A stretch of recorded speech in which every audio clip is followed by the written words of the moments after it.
Hey, neighborhood church, we are all eager, and many are asking when and how we're going to resume in person gatherings. And so I want to share a few details about that with you. But before I do, let me restate our goals for these in person gatherings. First and foremost, we want to focus on Jesus and be together as we focus on Him. But secondly, we want to do so in a way that is mutually considerate of all who gather, and we want to honor those who are over us and practice the safety measures and the protocols that are being asked of us as a part of our local community. And so, what we're going to do is we're going to target June 14th as our first in person outdoor gathering. That's right, we're going to do this outside, see how it goes, and then 2 to 3 weeks later, if it goes well, try it again outside. Meanwhile, we'll continue to use Zoom for those Sundays in between our outdoor in person gatherings. We're going to start at Dunlop Park, which is just right up the street from the church building. It's been a great location for our kids' camp and some neighborhood cookouts, and we think it will serve us well. Now, when you come, hopefully on June 14th, that's the plan.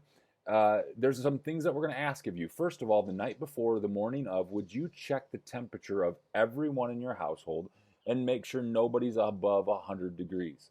If anybody has those upper respiratory symptoms or has a temperature above 100 degrees, we would ask you to refrain from coming and to just watch us on Facebook Live. But if you do come and you're feeling healthy and you got no temperature, we're going to ask you to bring your own. Bring your own blanket, bring your own lawn chairs, bring your own coffee, your own refreshments. When you come, there will be greeters who have a mask on and who have gloves on that will hand out the table guides and individual communion elements. But other than that, nothing else is going to be provided. We're going to ask everybody bring their own things and cut down on those shared surfaces. We're also going to have spaces marked in the grass for where you can gather in your household, because we are going to practice social distancing. We're going to maintain that 6 feet of physical distance between anyone who's not in your household. I'm very mindful that's going to be especially difficult for those with children and for those who are living alone. It's going to be difficult. Finally, we're going to be together, but there's still going to be this physical separation. So just prepare yourself and your young children, if you have them, for that. Finally, we're also going to refrain from hugs and from handshakes in these in-person gatherings. Now, 2 questions immediately are going to come to mind. The first is, what happens if it rains? If it rains, we'll simply move to Zoom, and we'll make that call and get that out by 8:30 the morning of.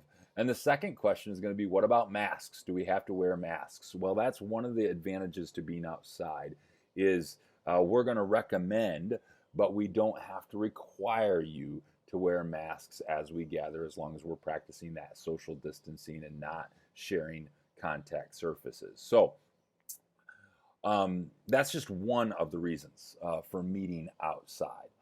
Frankly, our building and our usual format for gathering as a church is simply not designed for social distancing or these extra safety measures.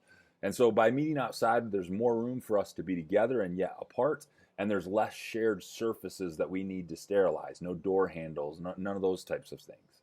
Now, that doesn't mean that meeting outside won't present some challenges, but those challenges seem less daunting than if we tried to meet inside at this point, specifically at our building.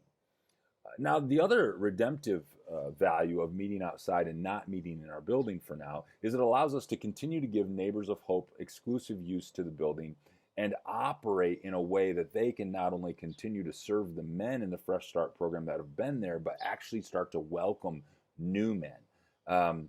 And so when you consider how infrequently we would use our building anyways, we feel like what a gift, what a great way to steward our building and allow that building to be a safe home for men who are in need of a fresh start. So at this point, we're not planning to do any in-person gatherings in our building through the end of August. We're going to start outside and see how that goes, and then if we think we need an indoor space, we might actually look for an indoor space that's more conducive, but we'll cross that bridge when we get to it.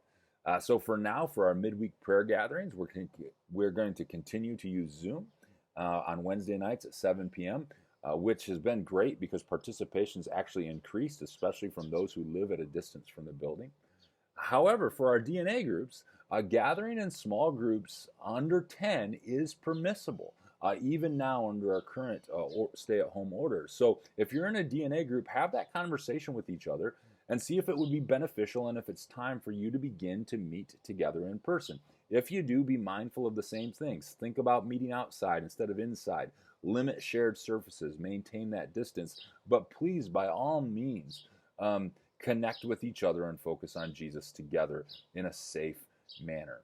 So again, this is our plan for going forward. Our goal is to begin to have occasional outdoor gatherings beginning June 14th, starting at Dunlop Park, while practicing these safety measures that are being asked of us. Like all things Neighborhood Church, we'll experiment, we'll reevaluate, we'll adapt, and adjust as we go. Now, friends, I know this hasn't been easy, and I hope you realize it's not necessarily going to be easy or normal going forward. But Jesus is still more than willing and fully capable to do a good work in us and through us as we remain committed to connecting to Him, each other, and our neighbors. And let me remind you, as I often do, the church is not something we go to, it's not something we do, it's who we are. And Neighborhood Church, that will never change.